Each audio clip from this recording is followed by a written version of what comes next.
The recent diplomatic shift of Pacific Island Nauru, transitioning its allegiance from Taipei to Beijing, marks a significant event in the ever-evolving geopolitical landscape of the Pacific region.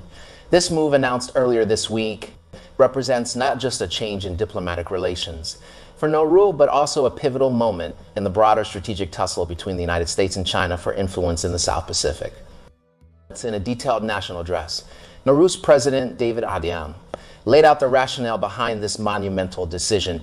He emphasized that reestablishing ties with the People's Republic of China was a step taken in the best interests of Nauru, striving to navigate the complex dynamics of international relations and seeking to foster development and growth for its people.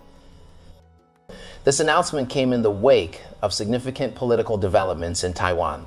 The island's vice president, Lai Ching-te, known for his skepticism towards China and a prominent figure in the governing Democratic Progressive Party, secured a victory in the presidential election held on January 13. This win not only cemented the DP's position, but also marked the first time in history that the party would control the executive branch for a third consecutive term.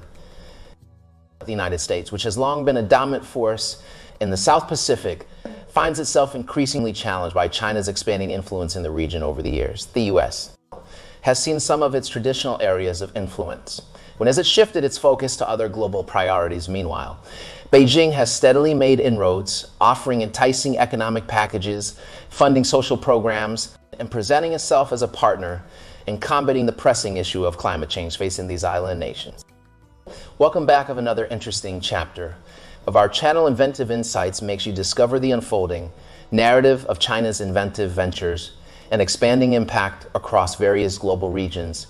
If you're exploring our channel for the first time and have an interest in the dynamic progression of China's evolution and increasing clout, our content will surely captivate you. Please subscribe, like, and comment in this video. We delve into the reasons why Pacific Island Nauru transitioning its allegiance from Taipei to Beijing. Let's get to it. Beneath the surface of these diplomatic and economic overtures lies a crucial security dimension. The Pacific Islands are strategically positioned, offering access to vital ports and potential military bases. Both Washington and Beijing are acutely aware of this strategic value, leading to a subtle yet intense competition for influence. Some Pacific nations have recognized the leverage this affords them, skillfully navigating the rivalry between these two superpowers to their advantage. The response from Taipei to Nauru's diplomatic shift was one of regret and concern. The presidential office expressed disappointment over Nauru's decision, which they attributed to Beijing's inducements. This development is particularly significant as only a handful of countries globally, 11 of which are United Nations member states, continue to recognize Taiwan's Republic of China government. The diplomatic landscape involving Taiwan is one of delicate balances and nuanced shifts. Nauru's decision, therefore, is not just a standalone event, but part of a larger pattern of changing alliances in the region. To understand the significance of this shift, it's essential to delve into the historical context and the geopolitical implication. It carries. Taiwan's diplomatic situation is unique in the international arena, with a limited number of countries recognizing the Republic of China government. Each shift in diplomatic allegiance carries substantial weight. The loss of Nauru as an ally is not just about a decrease in the number of Taiwan's diplomatic partners.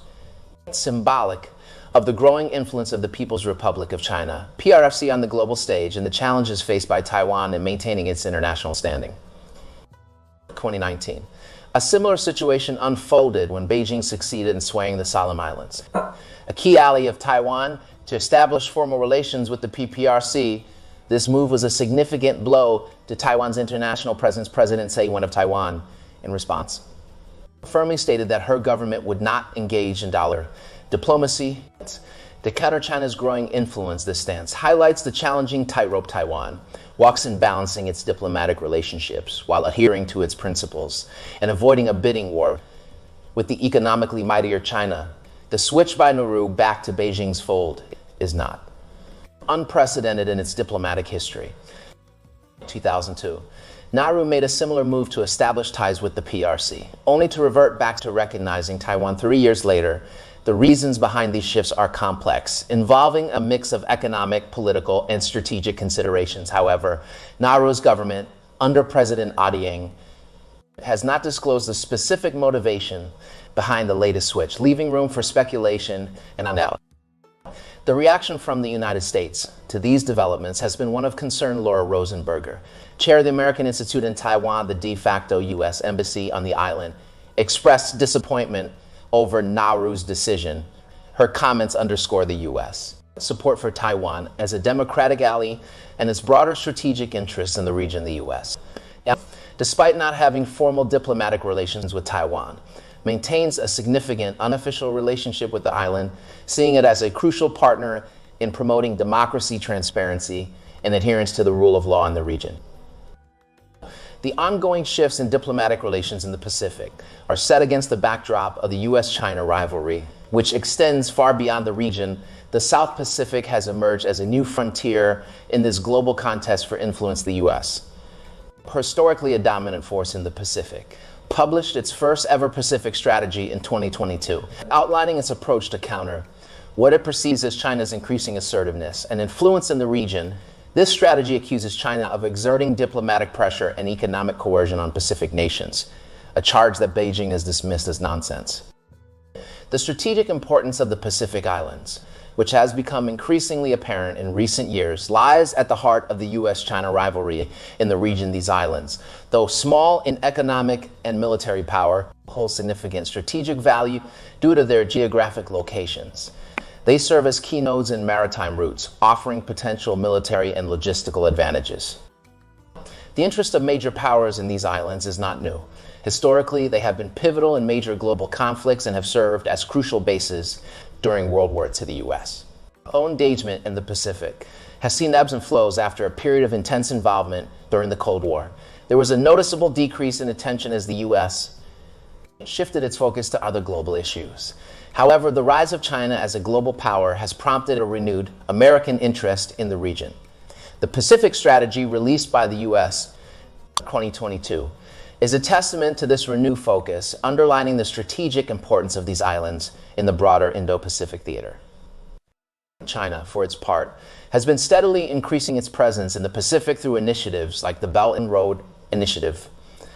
China has been investing in infrastructure projects across the region, extending its economic influence and, by extension, its political leverage. Beijing's approach has been characterized by offering economic aid, investments in infrastructure, and diplomatic engagement, tactics that have been appealing to many Pacific nations seeking economic development and international support. The climate crisis adds another layer to the geopolitical dynamics in the Pacific. Many of these islands are on the front lines of climate change, facing existential threats from rising sea levels and extreme weather events. Both the U.S. and China have positioned themselves as partners in addressing these environmental challenges, although their approaches and underlying motives differ significantly. The situation in Nauru and the broader Pacific region can also be viewed through the lens of the international norms and principles that govern diplomatic relations. The shifting allegiances of countries like Nauru raise questions about the nature of diplomatic recognition and the factors that influence it. While economic and strategic interests are clearly at play, there are also considerations related to national sovereignty, international law, and the principles of the United Nations. The case of Nauru is particularly interesting in the context of UN Resolution 2758, adopted in 1971. This resolution recognized the People's Republic of China as the sole legitimate representative of China to the United Nations. However, the resolution did not explicitly address the status of Taiwan, leading to differing interpretations and diplomatic maneuverings. Nauru's reference to this resolution in its announcement to switch diplomatic recognition to Beijing can be seen as aligning with China's interpretation of the resolution, which views Taiwan as an alienable part of China. The U.S., while not officially recognizing Taiwan, has maintained a policy of strategic ambiguity. It supports Taiwan's democratic government and provides defensive arms, but it stops short of formal recognition or support for independence. This delicate balance is part of a broader U.S. strategy to maintain stability in the Taiwan Strait while countering China's rising influence. In contrast, China views Taiwan as a renegade province that must be reunited with the mainland by force if necessary. Beijing's diplomatic pressure on countries to switch recognition from Taipei to Beijing is part of its broader strategy to isolate Taiwan internationally and assert its claims over the island. Thank you for watching. And I welcome your thoughts and questions on this complex and vital subject. If you want to watch more videos like this, please subscribe, like, and share the video to get exclusive videos about how phenomenally China is developing and growing its influence.